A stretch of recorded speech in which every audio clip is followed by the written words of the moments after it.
Hey, it's morning musings with four keys, or maybe morning meanderings with four keys. I don't know what I'll call it, but it's with me, four keys. This song is really silly. It's me, four keys. I'm super silly. And I guess this is my podcast theme song. I don't know. Hey. And we're back. Same disclaimer as before. If you hear rustling and shuffling in the background, it's my little dude. Deal with it. Um, we're gonna get into the perks of being unlikable because I guess it's time for that. Not I guess I know it's time for that. And yes, the title's dramatic. But I am an acquired taste, and guess what? So are you. No big deal. Um, the thing about being unlikable though, you can use it to your advantage if you know why you're unlikable. That's the hard thing. First of all, you have to admit that you're unlikable. What are your unlikable traits? Um, and it's really hard when you're raised by a people pleaser who was never particularly interested in pleasing you. So I like watched her and I learned early to shape my personality according to whatever the environment required of me. So like be the sweetest, be the most helpful, hardest working, always on, always available, blah blah blah blah blah blah blah blah blah. Like those were the things seemed that she seemed to want to instill. So I modeled those. Um for good or bad, whatever. I started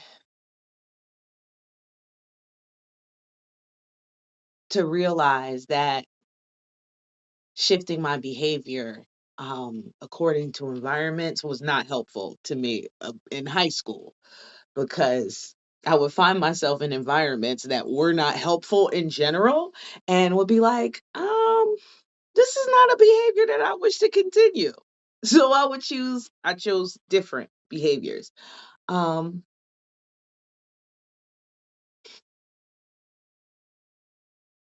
and choosing different behaviors, the first one I chose was saying no and not being always on or available.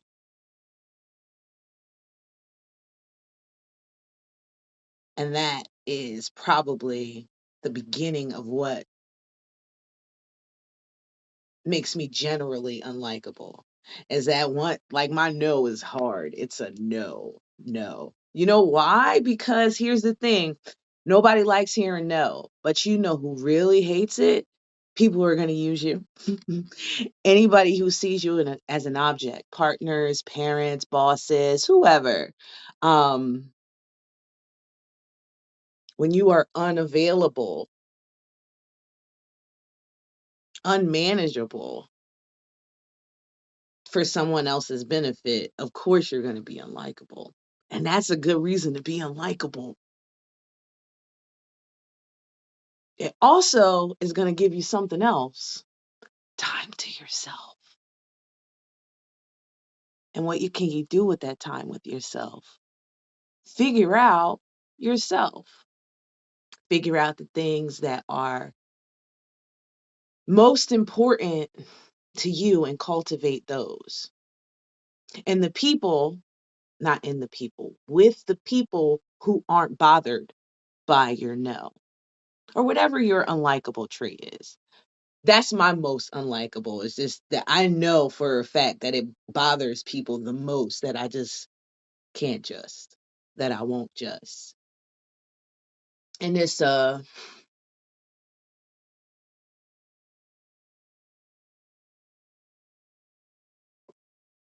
intentional thing, that the choice to say no. Um Whenever I feel like it. Number one, if I say yes to something that I don't want to do, it's my fault that I'm having a bad time. I will own that. And when I'm having a bad time, I know that I can make everybody else's time around me just as bad, if not worse. And there was a time in my life where I was like, hey, I'm going to do that. If you're going to make me do this, I'm going to do that. And I realized, you know what? I don't want to do that anymore. I don't want to be responsible for somebody else's bad time. So if I know that there is a situation where I cannot provide the, I can't play the role you need me to play in that situation, and it's going to lead to us not having a good time, I won't go. Simple as that. I'd rather you be mad at me in that moment or disappointed in that moment than a whole rift be created because I acted an asshole in a situation that I didn't want to be in the first place. Save us all some trouble, heartache, pain, whatever. Um, I'm gonna pause. The more I say no, the more people will assume that I don't want to if it's not something that they know I will enjoy. Now, that is mostly for people who care for you, right? Let me clean that up a little bit. People won't waste your time with bullshit if they know you say no to bullshit.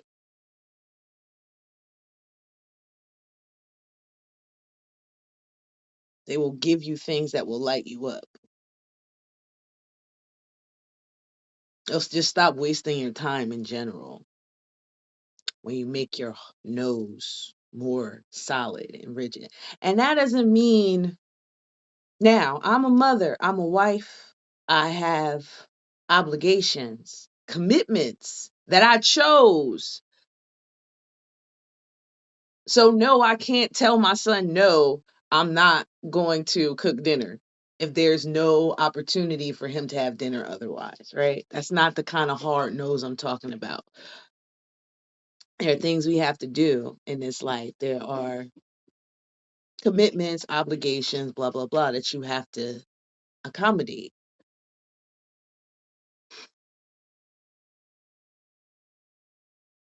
But you know the moments when you should have been like, nah, I'm out of here. Heed those moments. Nah, I'm out of here to a family member. Now I'm out of here to a job. As soon as you have something else available, relationship, whatever. Um, and no is hard, yo, especially if you are one who is the condition to make everybody happy. Yeah, there is a visceral response to that disappointment. And if you are in community with people who take advantage of your yeses,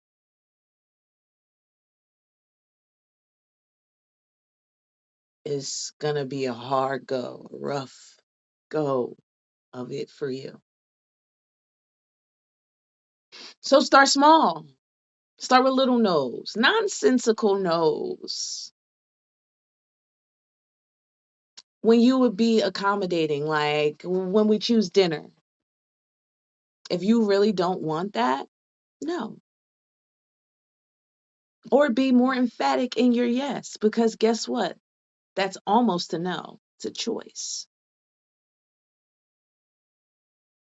I'm just saying you have to make choices. That's almost always the moral of these stories is make choices. Good ones for you. I don't mind whispering. Let's see how it goes. Well, that's all I got for now. If you liked it, great. If not, that's cool too. Until next time, be well.